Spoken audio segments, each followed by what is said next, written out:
नमस्कार दोस्तों, स्वागत है आपका एग्जाम बुक चैनल में। दोस्तों इस वीडियो में मैं बताने वाला हूं 90 दिन की रणनीति क्या होनी चाहिए आपकी, कैसे आपका पेपर किस तरीके से आपको तैयारी करनी चाहिए। जो नए स्टूडेंट है उनको जरूर देखना चाहिए। वीडियो थोड़ी सी लंबी होगी लेकिन आपके लिए बहुत ज्यादा जरूरी वीडियो है। आपको बहुत ज्यादा चीजें को इनको सीखने को मिलेगा और बहुत ज्यादा क्वेश्चन जो आपके दिमाग में है वो सारे के सारे डाउट आपके क्लियर हो जाएंगे। देखिए चीजें कुछ इस तरीके से हैं कि यूपीएसआई का जो पेपर है वो आपका लमसम मई तक आपका हो सकता है। ठीक है, चांसेस उसके सबसे ज्यादा है मई तक। तैयारी जो अभी शुरू कर रहे हैं वो किस तरीके से तैयारी शुरू करें, क्योंकि 3 से 4 महीने काफी होते हैं। ठीक है, प्रत्येक विषय में किस तरीके से उसको पकड़ा जाए, कैसे उसको समझा जाए और किस तरीके से आज जो कंफ्यूजन पैदा होता है, जो कंफ्यूजन पैदा किया जाता है वो कैसे आप उससे हट सकते हैं, कैसे आप उसको उससे बेहतर कर सकते हैं। ठीक है, तो इसमें मैं पूरी डिटेल में आपको वीडियो बताऊंगा कब पढ़ना है, कैसे पढ़ना है, क्या होना चाहिए क्या नहीं होना चाहिए, कौन सी बुक होनी चाहिए, किस तरीके से पेपर को क्वेश्चन को आपको देखना है या फिर किस तरीके से आपको जो सब्जेक्ट को करना है। देखिए सबसे पहले हम देखते हैं कि तैयारी की शुरुआत कैसी होनी चाहिए। ठीक है, तो देखिए शुरुआत कैसे करें, तैयारी की शुरुआत कैसे करें। सबसे पहले आपको जो पहला स्टेप होता है वो ये होता है कि सबसे पहला आपको 2016/17 के जो यूपीएसआई का जो पेपर है उसको आप एक बुक आती है आपकी, या तो आएगी आपकी उसकी घटना चक्र या फिर यूथ कंपटीशन इनकी बुक आती हैं। ठीक है, अलग अलग बुक आती है इनकी, आपको इनमें से किसी एक बुक को लेना है। ठीक है, उस बुक में लगभग आपके सारे सेट दिए हुए हैं, 22 से लेकर 24 सेट तक उसमें दिए हुए हैं। ठीक है, यूपीएसआई जो 2016/17 में जो एग्जाम हुआ था वो आपको पूरा का पूरा दिया गया। उस पेपर को मतलब खा जाइए पूरा, उसको समझिए, उसको सॉल्व करने मत बैठना।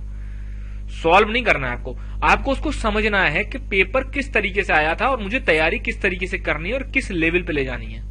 ठीक है, देखिए जीएस, हिंदी, मैथ और रीजनिंग ये ऐसे एग्जाम ऐसा ये आपका वो पैटर्न है कि यूपी के प्रत्येक एग्जाम में यही आता है। लेकिन क्यों प्रत्येक एग्जाम के लिए तैयारी अलग अलग होती है? तो ये इजीली होती है क्योंकि हर एक पूछने का तरीका जो होता है अलग अलग होता है। सेकंड नंबर पे आपको ये करना है कि सबसे पहले बैठिए, एनालाइज करिए कि आपकी कमजोरियां क्या हैं। आपकी ये जो रीजनिंग, मैथ, हिंदी और जीएस मैंने बताया, इनमें आपकी कमजोरियां क्या हैं। ठीक है, क्या ऐसा है जो कि आपको एग्जाम में जो है आपको पीछे धकेल सकता है, आपको फेल करवा सकता है। और दूसरे नंबर पे है अपनी ताकत को भी पहचान लीजिए। जैसे किसी मैक्सिमम मैंने देखा है कि हिंदी और मैथ ये ऐसे 2 सब्जेक्ट होते हैं जो कि मैक्सिमम लड़कों को आते हैं और वो उनकी स्ट्रेंथ होती है। वो मुझसे कहते हैं कि सर हिंदी में तो मैं 40 में से 35 से ऊपर ही करके आऊंगा। अच्छी बात है, ये आपका पॉजिटिव पॉइंट है। मैथ में लड़के मुझसे कहते हैं कि सर किसी भी कीमत पे 30+ तो करके ही आऊंगा मैं सही। करके आना और सही करके आने में बहुत अंतर है। फिर है थर्ड पॉइंट, आपको देखना है कि जो आपकी स्ट्रेंथ है, जो आपकी ताकत है, उसको रिवीजन करते रहें और जो आपकी कमजोरी है उस पर वर्क करें, उसको अपनी मजबूती बना लें। एग्जाम निकलेगा ही निकलेगा यदि आप एंड तक इसी रूप में चलते रहे तो। प्रत्येक विषय को समय दें। प्रत्येक विषय को समय देने का मतलब होता है कि थोड़ा जीएस भी पढ़े, थोड़ी हिंदी भी पढ़े, थोड़ी मैथ भी पढ़े, थोड़ी रीजनिंग पढ़े। इतना याद रख लेना 2021 में मिड 2021 तक आपका रिटन होने वाला है 100%। मिड 2021 तक आपका रिटन होगा ही होगा। ठीक है, क्योंकि 2022 की शुरुआत में चुनाव है और दिसंबर लास्ट से आचार संहिता लग जाएगी। ठीक है, ये है शुरुआत। इसको शुरुआत करिए, इस तरीके से करिए। ज्यादा अलग अलग जगह की अलग अलग तरीके की वीडियोस देखने के चक्कर में मत रहिए कि एग्जाम कब हो रहा है, ये कब हो रहा है। मैंने आपसे बता दिया। ठीक है, क्योंकि जब तक मेरे पे कुछ ठोस सबूत नहीं होता, ठोस डेटा नहीं होता, तब तक मैं किसी भी प्रकार की कोई वीडियो नहीं बनाता हूं। ऐसा नहीं है कि मैं सुबह कोई बात कहूं और शाम को अपनी ही बात को काट दूं, ऐसा नहीं होता है। आप पुरानी मेरी कोई भी वीडियो देख लीजिए, उसमें किसी भी प्रकार से कोई भी आपको ऐसा नहीं लगेगा कि नहीं सर ने तो अब एग्जाम बताया था, अब तो हो ही नहीं रहा है। ठीक है, जनवरी में पहले एग्जाम बोला गया था, बहुत बड़ी बड़ी कोचिंग सेंटर्स तक ने ये कहा था कि 28 जनवरी से पेपर होने वाले हैं, ये है वो है। लेकिन क्या हुआ, जनवरी आने वाली है और अभी तक नोटिफिकेशन तक का कोई वो नहीं है। नोटिफिकेशन कब आएगा, पेपर कब होगा, इसके लिए मैंने पहले एक वीडियो बना चुका हूं, वो उसको जाके देखिए। इससे जस्ट पहले एक वीडियो है। चैनल को सब्सक्राइब कर लीजिए अगर आपको ये चैनल अच्छा लगता है तो। चलिए अब शुरू करते हैं एक एक सब्जेक्ट को लेकर। सबसे पहले देखते हैं हिंदी विषय। ठीक है, हिंदी विषय में क्या है ये कम समय में ज्यादा स्कोर कराने वाला सब्जेक्ट है। मतलब इसको आपको 1 से 1.5 महीने आपको पढ़ना है और ये आपको स्कोर करा देगा लगभग 32 प्लस क्वेश्चन तो ये ठीक करा ही देता है। शुरुआत कैसे करनी है? लूसेंट से शुरुआत करिए। लूसेंट की जो बुक होती है उसमें पहला और आखिरी चैप्टर छोड़ के, पहला चैप्टर है हिंदी भाषा का इतिहास और लास्ट चैप्टर है रचनाएं, इनको छोड़ करके बीच का जितना भी है उसको पूरी तरीके से घोट के पी जाइए। कुछ टॉपिक जो हैं वो अच्छे से समझने वाले हैं। हिंदी में कुछ टॉपिक समझने वाले हैं, कुछ टॉपिक रटने वाले हैं। समझने वाले कौन से टॉपिक हैं? जैसे आप वर्णमाला को समझिए, संधि, समास, संज्ञा से अव्यय तक, ठीक है, ये समझिए आप। उसके बाद रस, छंद, अलंकार, और ये समझिए। और रटना कौन से आपको? जैसे पर्यायवाची हो गए, पर्यायवाची, विलोम, तत्सम, तद्भव, ठीक है, और आपका उपसर्ग, प्रत्यय हो गए। ये सारी चीजें आपकी रटने वाली हैं। सबसे पहले लूसेंट को करिए, लूसेंट को बहुत अच्छे से करिए। लूसेंट में जितने भी पर्यायवाची, विलोम, ये सारे दे रखे हैं, ये सब करिए। बोर्ड द्वारा कराया गया रिसेंट का पेपर जो है वो है आपका उसका जेल वार्डर का। जेल वार्डर के एग्जाम को जब आपका ये हिंदी कंप्लीट हो जाए उसके बाद जेल वार्डर वाली हिंदी 4 सेट जो आए थे, 4 टाइम के जो पेपर थे, उन चारों सेटों की हिंदी को निकाल लीजिए। क्योंकि देखिए 2016 में जो पेपर हुआ था, 2016 यूपीएसआई का पेपर 2017 में हुआ था, तब से लेके अब तक 3 साल बीत चुके हैं। ठीक है, जब तक आपका एग्जाम होगा तब तक 3.5 साल बीत चुके होंगे। बहुत सारे लड़के ऐसे हैं जो तैयारी में कूदे, उनकी तैयारी पूरी हो चुकी है। पेपर कंपटीशन टफ हो रहा है, इसलिए पेपर भी थोड़ा सा अप होके आएगा। पेपर कभी भी डाउन होके नहीं आता, पेपर हमेशा अप होकर के ही आता है। ठीक है, जैसे 50 रुपए किलो अगर दूध बिक रहा है, 1 साल बाद अगर वो 56 हो जाता है, तो ऐसा कभी मत सोचना है कि दोबारा 50 को लौट के आए। वो आगे ही बढ़ेगा, वो पीछे कभी नहीं लौटता है। इसी प्रकार जो एग्जाम आपका 2017 में हो गया, वो आप बेस बना सकते हो कि हाँ इस तरीके से ये है पैटर्न एग्जाम का, लेकिन आपको तैयारी को थोड़ा अप लेके ही चलना है। मैंने आपको पहले ही आगाह कर दिया है, इस एग्जाम को आप सिंपल तरीके से मत लेना, क्योंकि यूपीएसआई एक ऐसी वैकेंसी है जो कि अदर स्टेट्स में सब इंस्पेक्टर की 2 से 3 चरणों में एग्जाम होते हैं, लेकिन यूपीएसआई एक ऐसा एग्जाम है जिसका रिटिन 1 चरण का है। एक बार आपको रिटिन देना है, उसके बाद आपको सीधे दौड़ लगानी है और फिर आपको फाइनल सिलेक्शन मिल जाएगा। इतना सिंपल एग्जाम है, वो इतना सिंपल प्रक्रिया है 4200 पेमेंट की। एग्जाम तो सिंपल नहीं है, प्रक्रिया सिंपल है। क्यों? एक ही बार रिटर्न देना है, पूरी ताकत एक ही बार झोंकनी है।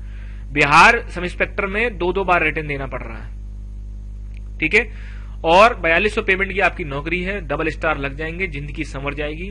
ठीक है, नेम प्लेट लग जाएगी, उप निरीक्षक फलाने फलाने फलाने। ठीक, देश, दुनिया, समाज, हर कोई आपको इज्जत करेगा। घर वाले आपको इज्जत करेंगे, बाहर वाले आपको इज्जत करेंगे। ठीक है, और सारी चीजें जो हैं वो अपने पैटर्न पे आ जाएंगी। आज आप जो कुछ भी झेल रहे हैं उनको झेलते रहिए, क्योंकि यही चीज जब आप आगे चल के सिलेक्ट हो जाएंगे तब आपको यह लगेगा कि नहीं, मैं किसी के मतलब उसमें नहीं आया हूं। मैंने खुद की मेहनत करी, उसके बाद मैं यहां तक पहुंचा हूं, किसी ने मेरे पे कोई एहसान नहीं किया। ठीक है, ये सारी चीजें आपको देखनी पड़ेंगी, सोचनी पड़ेंगी। हिंदी विषय में आप इस तरीके से करिए, सबसे पहले लूसेंट की बुक उठाइए, बाद में जब लूसेंट की बुक कंप्लीट हो जाए तब उसके बाद लूसेंट की बुक को कम से कम आपको 4 टाइम्स पढ़ना है, क्योंकि लूसेंट की बुक में हर लाइन में आपका जो है वो एक आंसर निकल आता है। उसके बाद आपको किस पे जाना है? आदित्य पब्लिकेशन की एक बुक आती है, आदित्य पब्लिकेशन की। उस पब्लिकेशन में भी आपको क्या पढ़ना है? आपको ये वर्णमाला, संधि, समास नहीं पढ़ना है, आपको पर्यायवाची, विलोम थोड़े ज्यादा दे रखे हैं उसमें, वो पढ़ने हैं। वो भी क्वेश्चन फॉर्म वाले, जो उन्होंने क्वेश्चन फॉर्म वाले जो प्रीवियस ईयर में आए हुए हैं, उनका हर एक चैप्टर के लास्ट में वो दिए जाते हैं, कम से कम 150, 200, 250, 300 तक। उनको आपको पढ़ना है। जो 1 वर्ड वाले दिए जाते हैं वो आपको नहीं पढ़ने हैं। ये बात हो गई हिंदी विषय की। इंग्लिश मीडियम वाले जो स्टूडेंट्स हैं वो भी हिंदी में बिल्कुल ना घबराएं, एक बार कम से कम किताब खोल के तो देखो, बहुत ही सिंपल है हिंदी। नेक्स्ट है मैथ। बहुत सारे स्टूडेंट्स को ये मैथ बहुत ज्यादा परेशान करती है। ठीक है, जबकि मैं आपको बताऊं बहुत सारे ऐसे एग्जाम्पल देखे गए हैं, ऐसे एग्जाम्पल हैं जिनमें 8 साइड से पढ़ा हुआ लड़का और यूपीएसआई की ट्रेनिंग करके गया। क्यों भाई? देखो, अगर आपका जो दुश्मन है आपसे बड़ा है, आपसे ताकतवर है, ठीक है, और आप रास्ते में जा रहे हो, उसने रास्ता रोक रखा है, तो आप क्या करोगे? आप रास्ता बदल के साइड से निकल के अपने डेस्टिनेशन पर पहुंचोगे। कहने का मतलब, मैं ये नहीं कह रहा हूं मैथ को छोड़ दो, मैं कह रहा हूं मैथ को उतना कर लो जितने में आप जो है मैथ में 20 क्वेश्चन कर लो। ठीक, बाकी 3 सब्जेक्टों में अपनी पूरी ताकत झोंको, आपका एग्जाम निकल जाएगा। अब इसमें क्या है, एक वीडियो मैंने बनाई थी लगभग 1-1.5 महीने, 2 महीने करीब हो गए, जिसमें मैंने 10 टॉपिक बताए थे। 10 टॉपिक, वो जो 10 टॉपिक है उनको आपको अच्छे से पढ़ना है। मिनिमम 30 क्वेश्चन आपको उन्हीं से मिल जाएंगे। किताब से ज्यादा आपको कंसेप्ट बनाने में मेहनत करनी पड़ेगी, क्योंकि मैथ्स जो है वो किताब से पढ़ के आप ये सोचो कि मैंने सर एसडी यादव निकाल ली है 10 बार और मैंने ये निकाल ली है, ठीक है, आप ये देखिए आप पे सवाल हो रहे हैं नहीं हो रहे हैं। अगर आपने 10 बार के निकालने के बाद भी आप पे सवाल नहीं हो रहे हैं, तब आप ये चिंतित विषय है, आपको अपने कंसेप्ट क्लियर करने की जरूरत है। कैलकुलेशंस बहुत अच्छी करनी है, पहाड़े वगैरह सब कुछ याद होना चाहिए आपको, क्योंकि वहां पर जब घड़ी यहां से ऐसे करके घूमती है ना, ठीक, तब आपके दिमाग खराब हो जाता है। और जिन लड़कों को प्रैक्टिस नहीं होती है वो 10 मिनट तो लास्ट में इसी डर से गंवा देते हैं कि अब क्या करूं मैं, अब क्या करूं।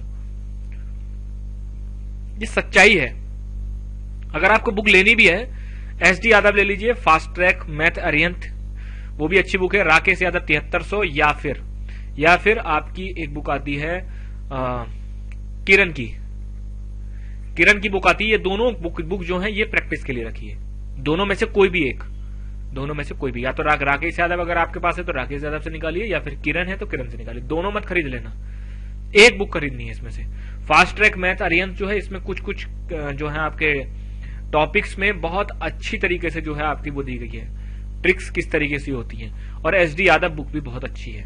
दोनों लेना चाहते हैं दोनों ले लीजिए, या यदि आप कहीं से कोचिंग कर रहे हैं या फिर यूट्यूब चैनल से कहीं से पढ़ रहे हैं तो आप वहां से भी पढ़ सकते हैं। एंड में आप ये देख लेना कि आपके सवाल निकल रहे हैं या नहीं निकल रहे हैं। प्रीवियस ईयर पेपर को देख लेना, प्रीवियस ईयर पेपर में किस तरीके से सवाल आए हैं और आप पर हो रहे हैं या नहीं हो रहे हैं। ये रहा मैथ आपको इस तरीके से करनी है। रीजनिंग आने वाले समय में बहुत ज्यादा चैलेंजिंग होने वाला है। रीजनिंग में सावधानी बरतें, सबसे ज्यादा इसी विषय में घुमाएगा वो। सबसे ज्यादा अगर आपको प्रॉब्लम क्रिएट होने वाली है इसी विषय में होने वाली है, क्योंकि जेल वार्डर में सबसे ज्यादा बच्चों को जो प्रॉब्लम हुई है वो हुई है रीजनिंग में, क्योंकि रीजनिंग को भी कम से कम 3-4 भागों में तोड़ दिया उन्होंने। ठीक है, तो जेल वार्डर का जो पेपर आया था उसको देखें जरूर, प्रीवियस ईयर पेपर देखें, जेल वार्डर का पेपर देखें। ठीक है, आप समझ लीजिए कि कुछ इस तरीके से ही वो पेपर बनाने वाला है। जेल वार्डर का जो रीजनिंग का जो सेट था, असल में जब हम किसी टाइप का कोई क्वेश्चन करते नहीं है, कभी उसकी प्रैक्टिस नहीं करते, जबकि बहुत सिंपल होते हैं, तो क्या होता है, जैसे मान लीजिए प्रायिकता है, ठीक है, प्रायिकता बहुत ही सिंपल सब्जेक्ट है, सिंपल टॉपिक है। अब किसी ने प्रायिकता करी ही नहीं है तो उसके लिए तो अगर इसका सवाल आ गए 4 भी आ गए तो उसके तो हाथ पैर फूल जाएंगे। लेकिन अगर आपने प्रायिकता का बेसिक लेवल भी कर चुके हो तब आपको ये सवाल सिंपल लगेंगे। इसी प्रकार जेल वार्डर में क्या हुआ, उन्होंने कुछ ऐसे सवाल दे दिए जो लेंदी थे, 4-4, 5-5 लाइनों में थे, पूरे एक पैराग्राफ थे, और उसके आंसर जो है पढ़ते ही निकल रहे थे। लेकिन आपने कभी उनकी प्रैक्टिस नहीं करी क्योंकि वो सवाल कहीं अवेलेबल ही नहीं थे। लेकिन अब आपके पास जेल वार्डर के पेपर के रूप में वो अवेलेबल हो चुके हैं, तो आप उसको देखिए, प्रीवियस ईयर पेपर देखिए। मैं बार बार कह रहा हूं, प्रीवियस ईयर पेपर को देख के ही अपनी तैयारी करते रहना, कोई भी बंदा कितना भी कुछ भी कहता रहे। ठीक है, जेल वार्डर के पेपर को जरूर देखें, यूपीएसआई 2016 के पेपर को जरूर देखें। बुक्स में अगर आपको बुक के लिए अगर आप पूछेंगे तो अरिहंत की एक बुक आती है हिंदी मीडियम के लिए, पतली सी किताब आती है, वो मोटी वाली अरिहंत नहीं, पतली सी बुक आती है। उस बुक में आपका कुछ कंसेप्ट जो है वो कंसेप्ट बेस्ड बुक है, वो कंसेप्ट बनाती है, उसका थ्योरी जो है उसको जरूर पढ़ना। अगर आप कहीं से कोचिंग कर रहे हैं तो बहुत ही अच्छी बात है, तो आपको बुक पढ़ने की जरूरत नहीं है। बाकी जो आपका एप्टीट्यूड वाली जो रीजनिंग आती है उसके लिए एक अड्डा 24/7 की एक बुक आती है। देखिए, रीजनिंग में बच्चों को प्रॉब्लम क्यों हो रही है, क्योंकि रीजनिंग आप धीरे धीरे वो बैंकिंग लेवल के ले जाते जा रहे हैं। हल्की हल्की वो बैंकिंग लेवल की जो क्लरिकल लेवल की जो होती है उसकी वो टच कर रहे हैं। आगे आने वाले समय में हो सकता है बिल्कुल आपको डिट्टो क्लरिकल लेवल की ही मिले आपको रीजनिंग। ठीक है, तो उसके लिए आपको जो है ये नहीं कि पूरा बैंकिंग की रीजनिंग की तैयारी कर ली, नहीं, आपको ये देखना है कि पूरी तरीके से बैंकिंग नहीं आएगा, ज्यादा से ज्यादा 10 से 12 सवाल ऐसे आएंगे जो कि आपको वो घुमाएगा। तो आपको अभी से ही सोच के चलना पड़ेगा, अभी से ही देख के चलना पड़ेगा।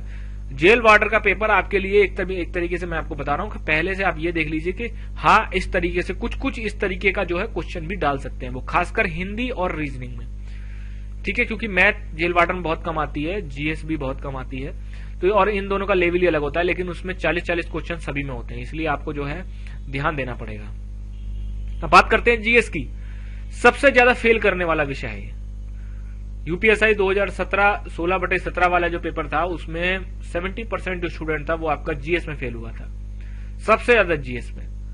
यह विषय क्यों इसमें प्रॉब्लम आती है, विषय बहुत बड़ा है, ये कोई एक विषय नहीं है, इसमें हिस्ट्री भी है, ज्योग्राफी भी है, संविधान भी है, उसके बाद अर्थव्यवस्था भी है, यूपी स्पेशल भी है, उसके बाद आपका पर्यावरण भी है। ठीक है ना, पर्यावरण के बाद आपका संस्कृति भी है, विज्ञान भी है। कहां तक पढ़ोगे, जब तक आपको सेलेक्टेड चीजें नहीं पता है तब तक आप इसको पढ़ते ही रहोगे। ठीक है, कुछ लड़के यूपीएससी के लेवल की तैयारी करने बैठ गए हैं। उनको ये नहीं पता यूपीएससी की लेवल की तैयारी और यूपीएसआई में बहुत ज्यादा अंतर है। यूपीएसआई में संविधान को आपको बहुत अच्छे से करना है, ठीक है। एक चीज और ध्यान रखना, जो लोग लॉ जिसको कि कुछ कुछ लोग मूल विधि भी कहते हैं, ठीक है। देखिए संविधान को छोड़कर जो लॉ है, जैसे आईपीसी हो गया, सीआरपीसी हो गया, ठीक है, और अन्य एक्ट हो गए, मेरी पर्सनल राय आपसे यह है, इस सब्जेक्ट पे सबसे कम ध्यान देना। रीजन उसका यह है कि यदि आप पिछले साल के पेपर उठा के देखें तो 22 सेटों में से कम 10 से 12 ऐसे सेट थे जिनमें की लॉ से, ये जो आईपीसी सीआरपीसी से 1 से 2 ही क्वेश्चन आया। और ये लॉ पढ़ने में आपको कम से कम 3 से 4 महीने लग जाएंगे अगर आप ढंग से पढ़ने लगे। उसके बाद भी मैं ये कह सकता हूं कि आप क्वेश्चन नहीं कर पाएंगे। अगर 5 क्वेश्चन आ गए तो 2 से ज्यादा क्वेश्चन आप कर ही नहीं पाएंगे। जो दरोगा 20 साल की नौकरी कर चुका है ना, वो भी मूल विधि नहीं कर सकता पूरी, ठीक है। तो आप जीएस में, मैंने आपको क्या बताया, जब हमारा अपोनेंट, हमारा जो दुश्मन है वो तगड़ा हो तो क्या करें, साइड से होके निकल जाए। कहीं से आपको नोट्स मिले, नोट्स ले लीजिए। नोट्स का मतलब ये नहीं है कि नोट्स में भी एक चीज ध्यान रखना, संविधान के और अर्थव्यवस्था के नोट्स को आप थोड़ा सावधानी से पढ़ना, क्योंकि संविधान और अर्थव्यवस्था में कंसेप्चुअल क्वेश्चन आते हैं, स्टेटमेंट वाले क्वेश्चन बहुत ज्यादा आने वाले हैं। संविधान और अर्थव्यवस्था में सबसे ज्यादा ध्यान दें, क्योंकि हिस्ट्री, ज्योग्राफी, इन सबसे तो 1-1, 2-2 क्वेश्चन देगा। वो सबसे ज्यादा रुलाएगा, वो लेगा संविधान और अर्थव्यवस्था। संविधान से लगभग आपके 16 से 18 क्वेश्चन आएंगे, इस बार ज्यादा आने के चांसेस हैं, और अर्थव्यवस्था से 5 क्वेश्चन, लगभग 23 से 24 क्वेश्चन आपके इन दोनों से बन जाते हैं, ठीक। देखिए पेपर को करने का कोई ऐसा नहीं, कोई बहुत बड़ा रामबाण तरीका होता है, ऐसा कुछ नहीं होता। सवाल इस बार स्टेटमेंट वाले आने वाले। स्टेटमेंट क्या होते हैं, 2 स्टेटमेंट दे देगा, ए और बी, कि हाँ भाई जो है यूपीएससी का जो अध्यक्ष होता है वो रिटायरमेंट के बाद भारत सरकार के किसी भी विभाग में काम कर सकता है। बी दे देगा कि सदस्यों को पुनः यूपीएससी के जो संघ लोक सेवा आयोग के जो सदस्य होते हैं उनको पुनः उसी पद पर नियुक्त किया जा सकता है। तो दोस्तों दोनों के दोनों स्टेटमेंट गलत है। यूपीएससी का जो चेयरमैन होता है वो एक बार रिटायरमेंट के बाद वो कहीं भी उसको केंद्र या राज्य सरकार में नियुक्ति नहीं दी जा सकती। यूपीएससी के जो सदस्य होते हैं, सदस्यों को दोबारा सदस्य के रूप में ही नियुक्ति नहीं दी जा सकती। सदस्य को अध्यक्ष बनाया जा सकता है, लेकिन सदस्य को सदस्य के रूप में दोबारा टर्म नहीं दिया जा सकता। तो ये कुछ कंसेप्चुअल क्लियरिटी वाले क्वेश्चन हैं जो कि आपको समझने पड़ेंगे, ठीक है। तो दोस्तों ये है प्रॉपर तरीके से जीएस का, जीएस आपको इस तरीके से करनी है, सावधानी से चलना। मैं आपको बता दे रहा हूं एक चीज ध्यान रखना, अगर इन्होंने 2019 से एज कट ऑफ डाल दी, जिसके चांसेस ज्यादा बन रहे हैं, ठीक है। अब आप ये फोन करके मुझसे मत पूछना, मैंने आपको बस इतना कह दिया कि 2019 से अगर इन्होंने 1 जुलाई 2019 से अगर इन्होंने डेट डाल दी, कट ऑफ डेट का मतलब होता है कि एज कट ऑफ डेट, तो आप विश्वास नहीं करेंगे, कम से कम नहीं तो 15 लाख के करीब फॉर्म भरे जाएंगे, और 15 लाख में से 9,500 वैकेंसी है। इस चीज का ध्यान में रखने लग के चलना। क्यों? 15,000 में से 14 लाख लगभग 91,000 के करीब लड़के फेल हो जाएंगे, ठीक है। तो ये अपने दिमाग में कंसेप्ट बना के चलना, ठीक है।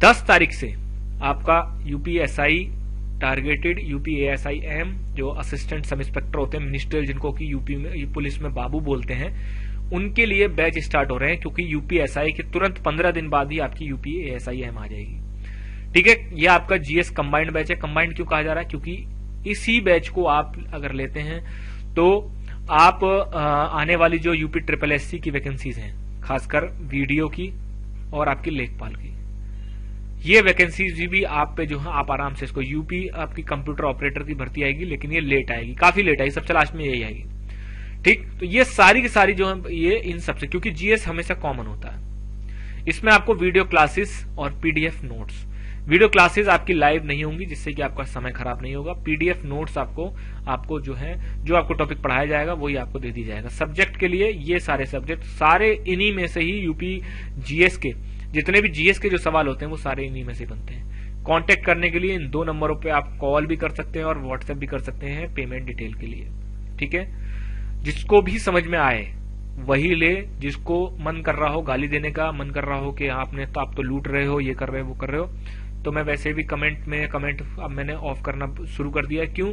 क्योंकि मैं वीडियो पे आपके लिए मेहनत करता हूं, आप आते हो बस क्योंकि मुझे पता है कि वही लड़के कमेंट फालतू करते हैं, जिनकी लाइफ में कुछ नहीं होने वाला, वो कुछ नहीं करेंगे, इतना मैं जान चुका हूं। उसके बाद देखते हैं पढ़ाई करें कैसे।